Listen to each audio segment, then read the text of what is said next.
Okay simple test మనం 13 question చూద్దాం.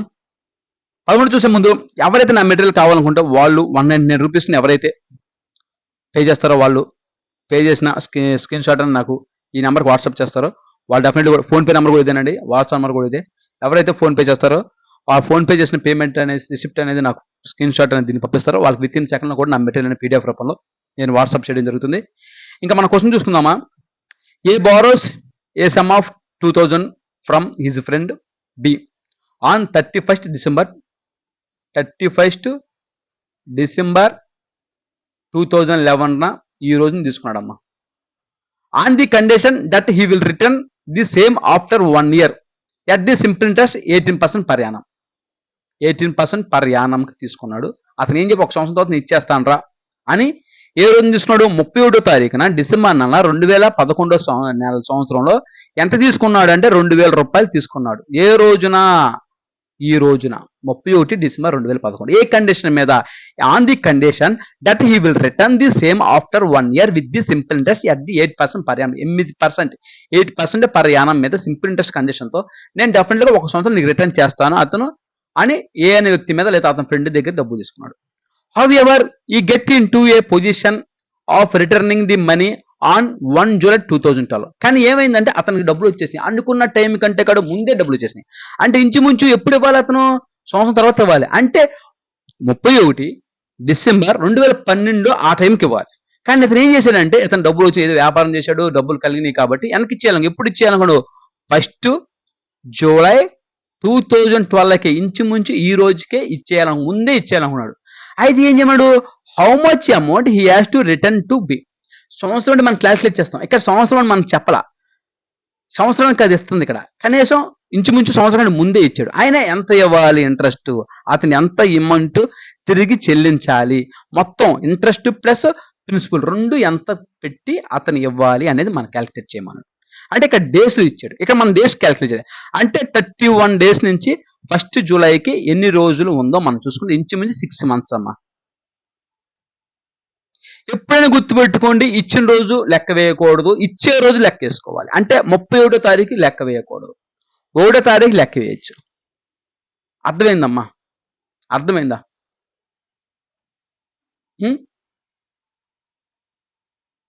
ఈ విధంగా 6 months ఇస్తున్నాడు. 6 months ఇస్తున్నాడు కాబట్టి ఇక్కడ నీకు లెక్కలు డే అన్నప్పుడు డేలో వస్తే డేలో చేస్తాం, కానీ ఇక్కడ మనకు మంత్స్ వచ్చేస్తున్నాయి, 6 months వచ్చేస్తున్నాయి. 6 months అంటే ఏంటమ్మా, మనకి సంవత్సరంలో ఆఫ్ అన్నమాట. అప్పుడు ఇంట్రెస్ట్, రేట్ ఆఫ్ ఇంట్రెస్ట్ 8% కూడా ఆఫ్ అయిపోద్ది.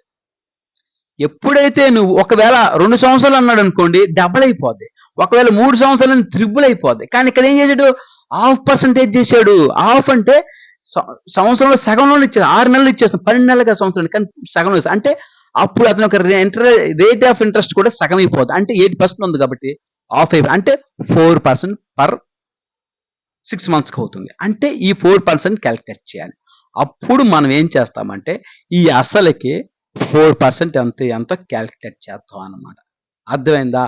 అసల్లో 4% అంటే ఇంటూ 4/100 చేసుకుంటే ఈ రెండు క్యాలిక్యులేట్ అవుతుంది. 20 × 40 అంటే 80 అవుతుంది.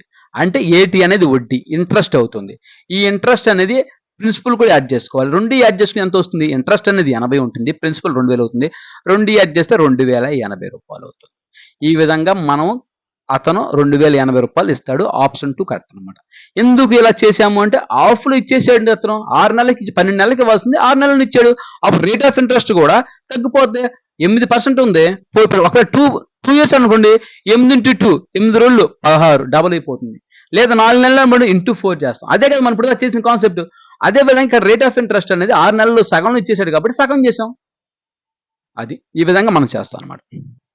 కొన్నిసార్లు రోజులు ఇస్తాడమ్మా, రోజులు ఇచ్చినప్పుడు కూడా మనం ఇచ్చిన రోజు గుర్తుపెట్టుకోకూడదు, మనం తీసుకున్న రోజు లెక్కేయకూడదు, ఇచ్చిన రోజు లెక్కేసుకోవాలి. అది కూడా చెప్తాను, ఆ కాన్సెప్ట్ కూడా మీకు కన్ఫ్యూజ్ లేకుండా చెప్తా చూడండి. 4th క్వశ్చన్ చూడమ్మా, 14th question. The simple interest on 500 rupees at 6% per annum from May 3rd to July 15th in the same year. అర్థమైందా? అతను తీసుకున్నాడమ్మా, May 3rd తీసుకున్నాడు, అతను ఎప్పుడు ఇచ్చేసాడు, July 15th ఇచ్చేసాడు. ఇప్పుడు లెక్కేద్దాం. ఎన్ని రోజులు అనేది లెక్కేద్దాం. ఇక్కడ రోజులు వస్తాయి, ఇక్కడ నెలలు రాదు. ఇక్కడ నీకు ఇంచుమించు చూసుకుంటేనమ్మా మే నెల,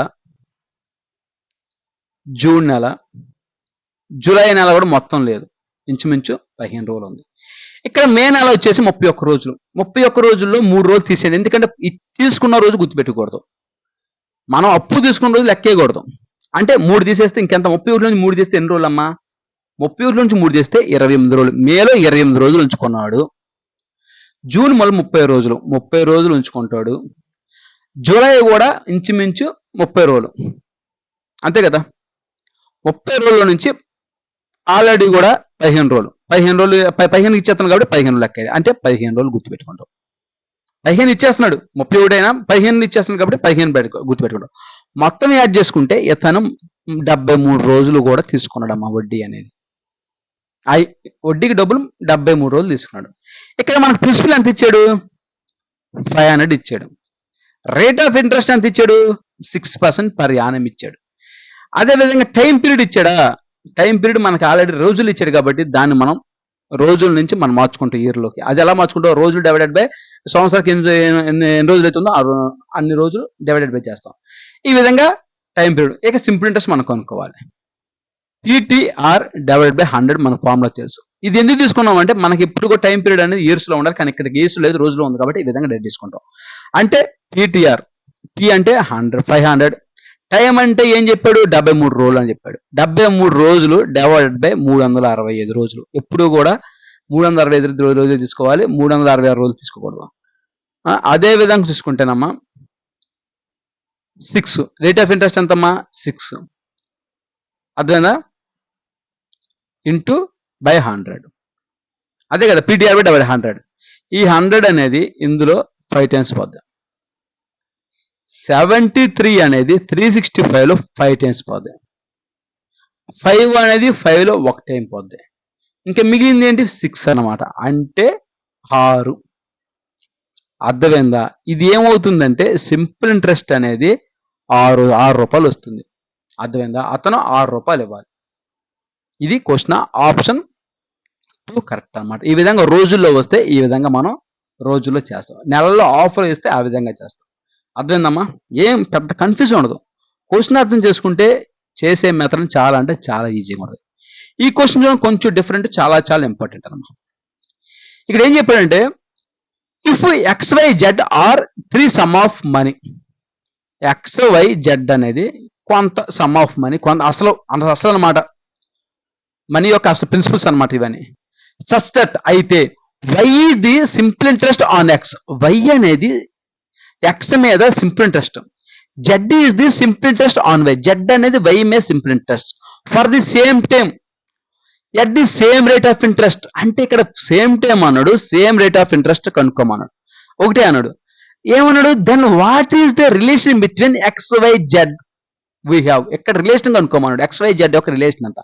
కానీ ఇక్కడ రిలేషన్ చెప్పేటప్పుడు మనం ఒక క్వశ్చన్ గుర్తుపెట్టుకోవాలి. ఇక్కడ సేమ్ టైం చెప్పాడు, సేమ్ రేట్ ఆఫ్ ఇంట్రెస్ట్ చెప్పాడు. అంటే ఏంటమ్మా ఇక్కడ టీ అనేది, టైం అనేది, ఆ రేట్ ఆఫ్ ఇంట్రెస్ట్ అనేది రెండు కూడా కాన్స్టెంట్ గా ఉంటాయి అని గుర్తుపెట్టుకోవాలి. అర్థమైందా?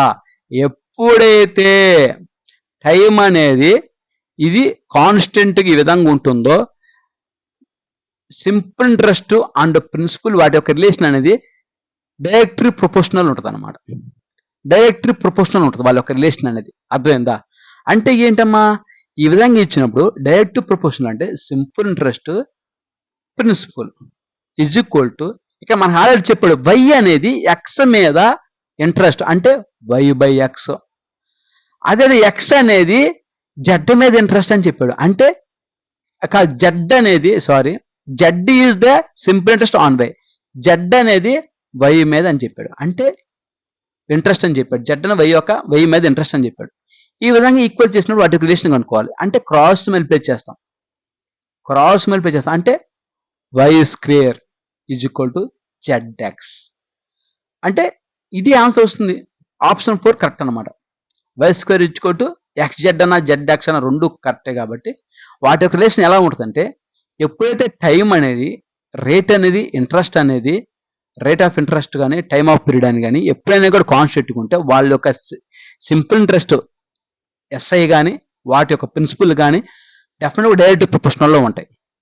అంటే ఈ విధంగా వాటి యొక్క రిలేషన్ కూడా మనకి ఇచ్చాడు. y అనేది x మీద ఇంట్రెస్ట్ అని చెప్పాడు. అదేవిధంగా z అనేది y మీద ఇంట్రెస్ట్ అని చెప్పాడు. ఆ విధంగా ఈక్వల్ చేసుకుని ఈ విధంగా క్రాస్ మల్టిప్లై చేస్తే వాటి యొక్క రిలేషన్ మనం కనుక్కోవాలి. కాబట్టి ఈ విధంగా y² = zx అని ఈ విధంగా ఈ మోడల్ సమ్ అనేది ఈ విధంగా చేస్తాం. ఓకేనా? ఇది ఈ రోజున్న మోడల్స్. రేపు మిగతా మోడల్స్ డెఫినెట్గా కూడా డిస్కస్ చేద్దాం. ఓకే అండి, బాయ్.